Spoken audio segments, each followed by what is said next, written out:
Dope. The case we're going to look at today is so messed up that British courts have banned all media outlets from ever revealing the true names of the people involved. Jesus. As such, the names you're going to hear today have all been made up. But before we get into today's story, if you're a fan of the strange, dark, and mysterious delivered in story format, then you've come to the right channel because that's all we do, and we upload 3, 4, even 5 times every week. So if that's of interest to you, please offer to water the like button's plants while they're away on vacation, but instead of watering them, just crank their heat up to max and never come back. Also, please subscribe to our channel and turn on all notifications so you don't miss any of our weekly uploads. All right, let's get into today's story.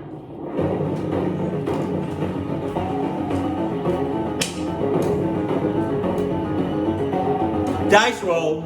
Dice roll. Kill me if you can. What the? On June 29, 2003, a 14-year-old boy named John and his best friend, a 16-year-old named Mark, were walking in this back alleyway behind a row of shops in Manchester, England. Mark had asked John to go back there, to which John was a little bit confused because it was just a dead end back there. But he went back there anyways because he figured, Mark must have a reason. And so they're walking along this alleyway when Mark suddenly comes to a stop. And he turns to face John, and John's looking at him inquisitively, and Mark just reaches out and grabs him by the shoulder before pulling out a huge knife and drives it into his stomach and says, "I'm sorry, bro." Pulls it out again, drives it into his chest before releasing it and letting John fall to the ground. As soon as John hits the ground, he looks up at Mark and he says, "You're killing me." And Mark says, "I had to do it. If you knew all the details, you would understand." And so after only a couple of minutes, John goes quiet and he's laying still on the ground, and Mark would stand there just waiting for about 20 minutes to ensure that John really was dead before calling authorities and claiming some madman had snuck up behind them and attacked his best friend, and you've got to send an ambulance as fast as you can. When the ambulance arrived, to Mark's horror, they were able to keep John alive, and they were able to get him to a hospital where he nearly died twice on the operating table, but he ultimately would make a full recovery. And when John was well enough to speak, he would tell police that Mark is the guy who attacked him, but he had no idea why. When Mark was confronted with these allegations that he was the one who attacked John, he quickly confessed. And the police thought, this is a strange case, but pretty open and shut, and they arrested Mark for attempted murder. When investigators began digging into the motive behind this attack, they, along with Mark, were not prepared for the totally bizarre story that unraveled. The judge in this case would say well-schooled fiction writers could not come up with the plot of this real-life story. And so this crazy story starts 4 months before the stabbing in February of 2003. In February of 2003, Mark was a 16-year-old student who was also a part-time dishwasher at a restaurant near his home in Manchester, England. Mark had okay grades, but even by his own account, he was nowhere near an academic. In fact, he was quite dim-witted. He was very close with his family, who all lived in a very modest home in a very modest neighborhood. By all accounts, Mark was living a very ordinary life. That year, Mark discovered an online chat room for teens in Manchester, England, and it was designed to, make friends and talk about fashion and sports. And initially, when he logged into this chat room, he was just watching. Is that the guy that's right here? I forgot his real name. I forgot his real name. Is that the guy that played Quicksilver in one of those Avengers movies? I forgot which one it was. That looks like him.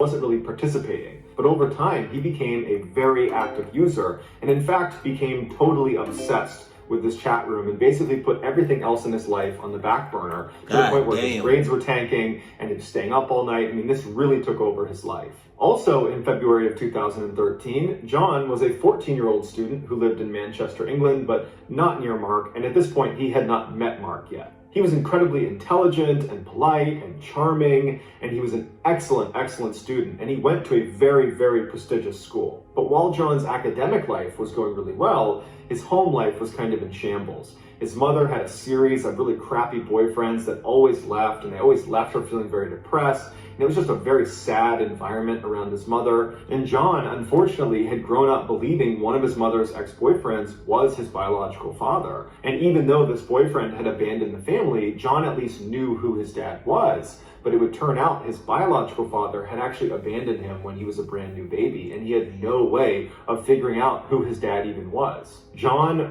really wanted to escape his home life. He wanted to just live somewhere else, have an adventurous, happy life away from all the sadness and depression he was around all the time.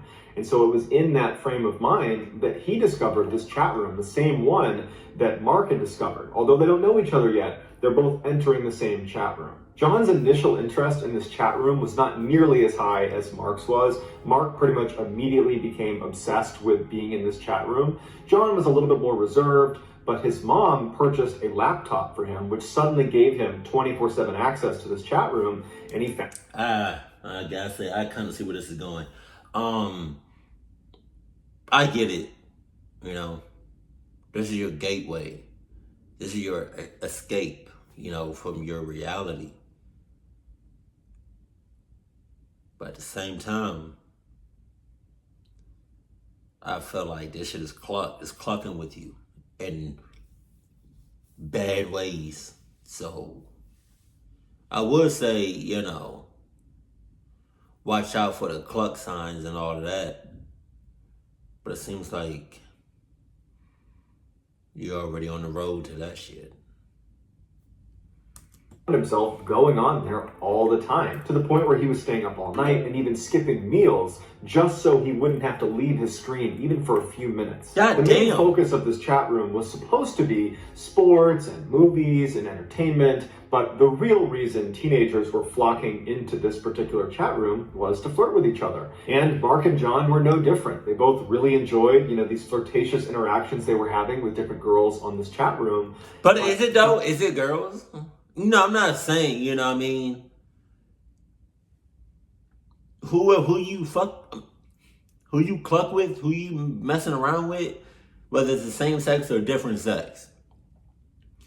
At least know 100% sure who you flirting with, who you messing around with, who you talking to.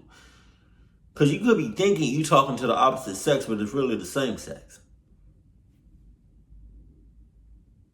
Some say, just keep it real with me. John's interactions with the girls was very friendly and wasn't going to go anywhere. It was not really intended to, whereas Mark fell head over heels in love with the girl he was flirting with, and her name was Rachel. Rachel was a 16-year-old living in Manchester, England, who worked at a gym, and when Mark saw her pictures, he was just totally smitten with her, and he sent her a direct message, not really expecting her to write back. But she did, and she seemed at least somewhat interested in him. And that night, they stayed up all night chatting with each other, and Mark is just over the moon. For the next couple of days, Mark and Rachel were talking nonstop on this chat room. And then at some point, Rachel says, "Hey, I really want to introduce you to this guy I met on this chat. He reminds me a lot of you. I think you guys would get along great. His name is John." And Mark was like, okay, cool. So Rachel introduced him to John, and they hit it off right away. And the three of them formed their own separate chat thread outside of the main chat room. And very quickly, through this separate chat thread that they were on pretty much 24/7, Mark and John would become best friends, and Mark and Rachel would fall deeper and deeper in love with each other. Every time John and Mark were in this chat room, they would use a web camera, but Rachel didn't have one. And initially that really frustrated Mark because he wanted to see his girlfriend in real time, but she said she didn't have the money to get one, and then she said she was shy, and so Mark's getting frustrated, but she says, "Mark, but it sounds like a catfish to me. To me. Wasn't that movie, Catfish? Oh no. Come visit me. You don't live that far away. You can see me in real life in real time." And so initially, Mark was excited. Yeah, you can see me in real life in real time is only what a cluck person with a cluck gene would say. No other thing. You're not saying nothing else on what you just said. You can see me in real life in real time during the day with hella people around, including security, including police, including video cameras, security cameras, you know, and other eyewitnesses. Again, he's talking to John about how excited he is to go see his girlfriend, but then he gets cold feet and he makes an excuse and he doesn't go. Rachel's disappointed, but she asks him again a couple more times if they'll come visit her, and every time he would agree, and then he would kind of chicken out. But after the last time he canceled on her, he finally got the courage up and he invited her to come visit him. And this is when she started getting cold feet. And they kind of went back and forth until they basically stopped asking to visit each other. And they just decided that their relationship was going to live online, even if there wasn't a web camera involved. About 3 months after Rachel, Mark, and John had started their own separate chat thread, a new user popped up inside the main chat room. It was a fairly controlled group, so it was pretty easy to tell when there were new people added. And this individual only wrote in pink text. So he stood out, his name was Kevin, and he told the group that he was a stalker and that he had a foot fetish. And the group thought this guy was pretty weird, but they... Yeah! That is weird. That's weird as shit. I would have tried everything to delete that person and get that person off that shit with us. Better go somewhere else with that weird shit. Well, Adam, James, Toby, y'all just got a new friend. I forgot his name. Y'all just got he has a weird foot fetish and something else sus. But like, considering what y'all three got going on, he's a perfect adaptation to y'all. Did I say that right? I hope I said that right. It was just, some kid trying to get attention. They didn't think much of him. But shortly after Kevin's arrival, Mark would get a private message from Kevin that said, "I know you're Rachel's boyfriend and I'm her stalker and I'm gonna hurt her." Mark didn't know what to do, so he just went to Rachel and he said, "Hey, I got this strange email from this guy named Kevin who says he's gonna hurt you and he's your stalker." And Rachel kind of made light of it and said, "Oh, just ignore that guy. I don't know what that's about." And John didn't know what to make about it either, so Mark just kind of ignored it. Rachel and cahoots. Rachel sus. Because why would, especially a female, say something, just ignore it. Forget about it. Make it like it's not that serious. It's very serious. Even if you're joking around or you playing around, stalking is not something, stalking, I'm gonna hurt you and stuff like that. That's not something you need to joke around with at all. I don't care what the context. And then the next day, when Mark logged into the chat room, Rachel wasn't there. Now, Rachel always logged in at the same time that Mark did and that John did. It was very rare that she wouldn't be there. And so Mark asked John, have you talked to Rachel today? And John said no. And then Mark went into the main chat room and he asked some people in there if they had seen Rachel or talked to her, and they said no. And that's when Mark went into his email and he had another message from Kevin. This message, again, was about Rachel, but this time Kevin is saying he actually has Rachel hostage. And the only way he's going to release her is if Mark lets Kevin look at his feet, because again, he has that foot fetish. And so Mark, interestingly, does not go to the police. He doesn't tell anyone about this. He just says, "Okay, I'll do that." And so he lets him see his feet.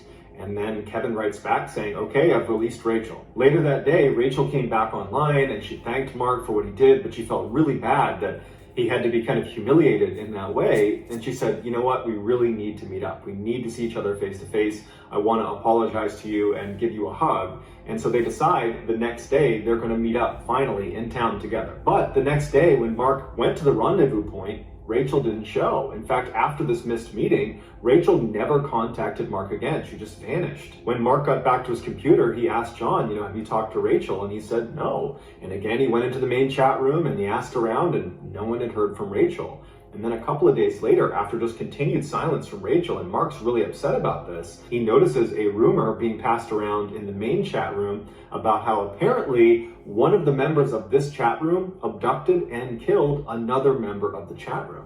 And Mark's thinking to himself, no way, that can't be about Rachel. But almost immediately after this rumor was kind of announced on the main chat, people started chiming in that they think it could be Kevin, the guy who writes in all pink, the guy who claims he's a stalker, and this girl Rachel, because they had both logged out around the same time and had not logged back in again. They were the only ones in this chat room that were that inactive. And then after that, dozens more users were commenting that this was actually true, that Kevin had indeed abducted Rachel and killed her. They heard about it in other chat rooms and at school, and all of a sudden, Mark's reality is just coming crashing down. And he feels so guilty that he probably could have done something to stop this, and he didn't. But then interestingly, even though Mark was devastated, just crushed by what has happened, he just continued to log into the chat room and acted like nothing had happened. And John picked up on this strange behavior and began kind of delicately asking him, are you doing okay? But Mark made it clear he did not want to talk about it. And over time, the rumor about what happened to Rachel and Kevin just kind of left the chat room, and it just seemed like people moved on, including Mark and including John. Over the next month, John and Mark's relationship really strengthened. They continued to speak in that private chat, now missing Rachel, so they were only interacting with each other in there.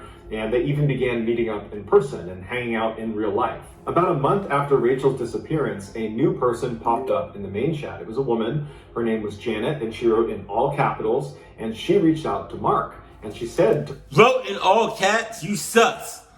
Mark, that she was a mother of two, she was married, she was 44 years old, she was a real estate agent, but secretly, she was a spy for the British Secret Service. And in fact, she was the third most powerful person in all of Britain, and she was contacting Mark because she was sent to recruit him. She told Mark if he agreed to work with her, not only would he become an agent like her, he would become fabulously wealthy, and he could be her boyfriend. Now, of course, to an adult, this sounds preposterous and sounds like an obvious scam. But you gotta remember, Mark at this time was extremely vulnerable. He's just lost his girlfriend under very suspicious circumstances, but no matter how it happened, she's gone and he's still grieving her loss privately. And he's just not a very bright person, so he's kind of primed to be taken advantage of. And she was promising him all the things he wanted in life: status, money, romance. And so even though he didn't necessarily believe everything Janet was saying, he wanted to believe her, and so he went along with it. He did not tell John about his interactions with Janet, perhaps signaling that he didn't fully believe it and was maybe embarrassed to give away details, but we don't know. As soon as Mark told Janet he was prepared to work with her, she made him swear an oath through the chat, and then told him he would need to go to London for initiation, where he'd be meeting the Queen, amongst other dignitaries and officials. At this point, Mark asked a couple of qualifying questions, namely, how would I explain to my mom that I was just going to suddenly leave for a couple of days in the middle of the week and miss school? I have to give her a reason for that. And she would say, your mother will be looped in on this process. In fact, once you go to London for initiation, we'll be in touch with her, giving her progress reports on how you're doing, and you'll have 2 opportunities every day to call her. Feeling satisfied that this was in fact legitimate, he told Janet, okay, when do you want me to go? And she said, well, there's a caveat. You have to pass a series of tests before you're going to be allowed to go to initiation. This is where Janet explained to Mark why he specifically was being recruited. She said his friend, John, was actually not named John. His real name was James Bell. Wow. He was a very, very important person, but she couldn't say why until he passed his first test. And so Mark's very confused by this, and he says, okay, well, what's the first test? And she says, well, you need to demonstrate you can protect your friend, James Bell. And so I want you to escort him from his school to his dentist appointment tomorrow. You're going to be his bodyguard for 1 day, but you can't let him know you're his bodyguard. He can't know that you know his real identity. So if you can do that successfully, when you get back, I will explain to you why he is so important. At this point, Mark is very committed to this, so he says, yep, I'll do it. He reaches out to John that day and he says, hey, can we hang out tomorrow? And John tells him, yeah, but I have a dentist appointment right after school, so maybe after that. And Mark says, oh, don't worry, I'll tag along for your dentist appointment. And John's like, great, I could use the company. So the next day, Mark meets up with John, aka James Bell, and he walks with him from his school to his dentist appointment. And he doesn't notice anything suspicious, so he doesn't need to do any bodyguarding duties. And after the dentist appointment, the two of them just go to a mall and they spend the rest of the day together. Once Mark got back to his house and opened his computer, there was a message waiting for him from Janet. And the message said, we had agents following you and you did a great job. You passed your first test. Now I can tell you why James Bell, your friend John, is so very important. And she told him that at the bottom of the Atlantic Ocean is this big safe that only a couple of countries know about, and inside of that safe is 568 billion pounds. Damn! Holy shit! I don't know about this whole London shit. I don't know how real it is, but that's a lot of fucking money.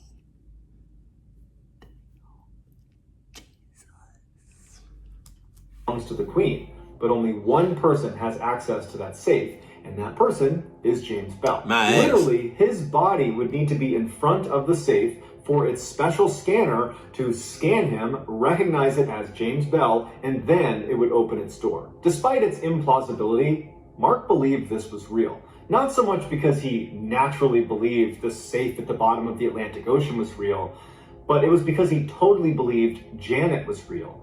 Janet had the ability to know what he was wearing, where he had gone that day, what he was up to. I mean, she seemed to know everything about him. And it's because she told him she has agents monitoring him all the time, disguised as bus drivers and teachers and mailmen, that basically he was under constant surveillance. And she explained to him that that's what happens when you're being recruited. We have agents watch you. So when Janet gave Mark his final test, despite how shocked Mark was at what he had to do, he was willing to do it because he really believed he was doing it for the government. The test was simple. Mark needed to kill John, aka James Bell. And she explained to him that James Bell actually had an inoperable brain tumor and he was going to die any day. And if the wrong country found out about this, they could steal his body after he died and they could use his body to gain access to this safe. And so we need to preemptively end his life, take control of his body, and get that safe open. She told Mark if he completed this test, he would move on to the initiation phase in London where he would meet the Queen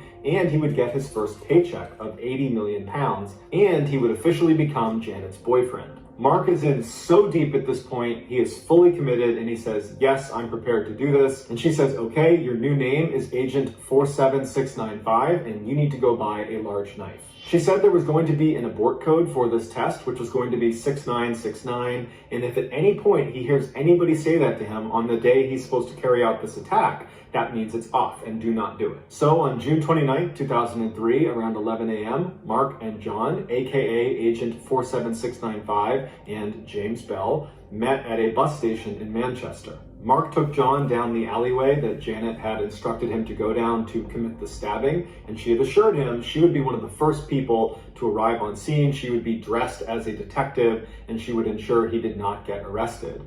And so once he was in position, Mark turned around, grabbed John by the shoulder, pulled out his knife, said he loved him, and then began stabbing him. When the police arrived, Janet was not there, and Mark, after giving his statement about what happened, was asking the police officers, when's Janet going to be here? And no one knew what he was talking about. After John survived the attack and said Mark was the one who attacked him, Mark would tell police, you got to find Janet. She's the one who can explain what's going on here. But Janet never arrived because Janet didn't exist. Neither did Rachel. Neither did Kevin. Neither did James Bell. Neither did 189 other accounts that Mark interacted with on a daily basis inside of that chat room. And all of those fake accounts were determined to be controlled by one person. And that one person was John. When John was confronted with all these confiscated chat logs that clearly showed he was behind all of these accounts, he confessed. John said he never entered this chat room in order to do any of the things he did or, to manipulate Mark. He said when he joined, he just saw a picture of Mark and was kind of in love with him and wanted to get closer to him but didn't know how. So he created Rachel in order to get closer to Mark, but then became jealous of Mark's love of Rachel. So he killed off Rachel using Kevin, and he didn't expect Mark to believe it. He thought he would pick up that this is all made up when he's involving this stalker that's abducting and killing Rachel. But when he saw Mark totally believed it, John realized, wow, Mark's pretty gullible. I wonder what else I can get him to believe. And before long, he created Janet, who had complete control over Mark. And originally, John was using Janet to make Mark spend more time with John. He was going to be the bodyguard of James Bell, which was really John. When John started to feel guilty about what he was doing to Mark, he realized there was no good way out of this without kind of exposing himself and definitely losing his friendship to Mark, something that in a weird way he really, really cherished. And so he decided that the only way to end this was for him to die. And that's when he had Janet flip the script from protect James Bell to kill James Bell.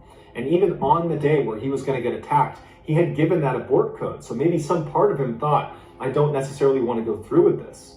But he never used the abort code. He was literally prepared to die to protect that relationship with Mark. Mark might have had suspicions that something was up with Janet or even Kevin or Rachel, but he never suspected John was behind any of these accounts. He learned about this betrayal when they were in court, and John is confessing once again to being behind all of these people that Mark had been interacting with. Apparently in court, when Mark is hearing this for the first time, he was just standing there, mouth open, just completely dumbfounded that he's hearing this.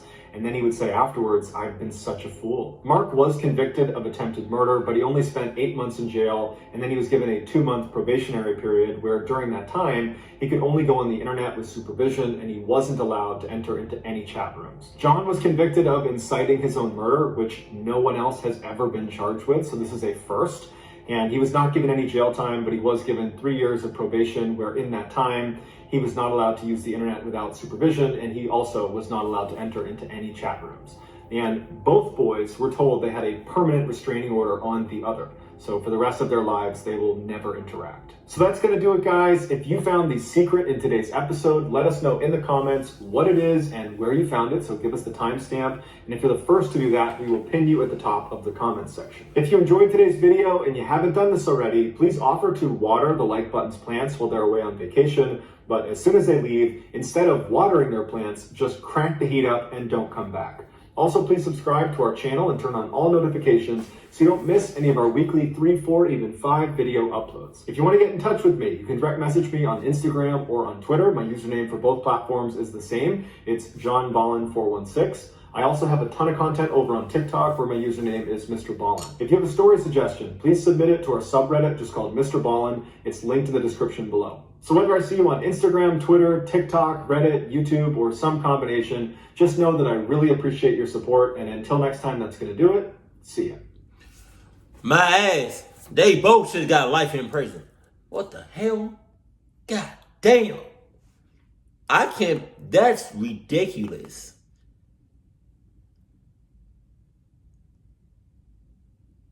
So did he just want a friend? Because if that was the case,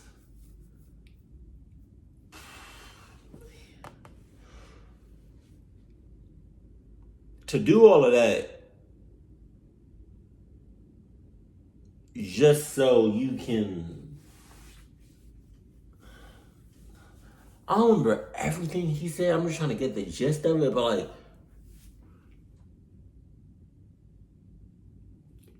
to do all of that just to be close to somebody or just to have a friend is baffling, is crazy as hell. He should have either got life in prison or one of those kept in those insane asylum things. Or have a straight jacket for the rest of his life. Because that's ridiculous.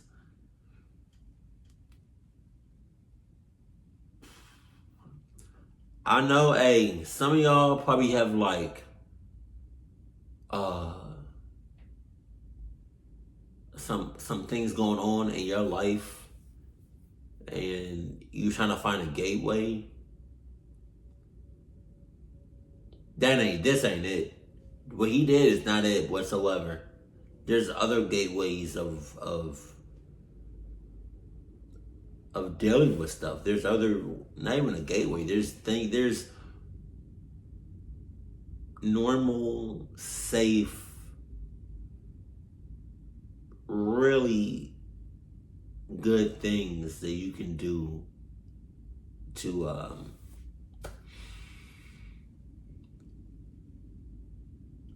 I guess try to find that peace or try to find some sort of resolution. Because if we dealing with something, don't hurt anybody else because of what you're going. Like, that's just sweet.